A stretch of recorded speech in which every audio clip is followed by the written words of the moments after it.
কাজের কথা বললে শাশুড়িদের সমস্যা। মা সবজিগুলো কেটে দিন তো।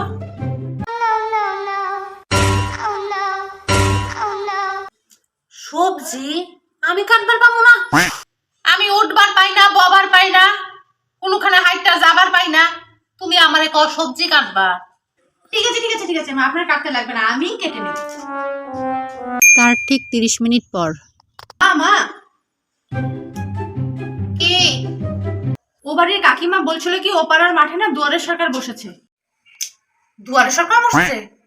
ও, আমার তো বৃদ্ধ ভাতার ফর্ম দেওয়ার লাগবো, আমার তো অহনি দেওয়ার লাগবো।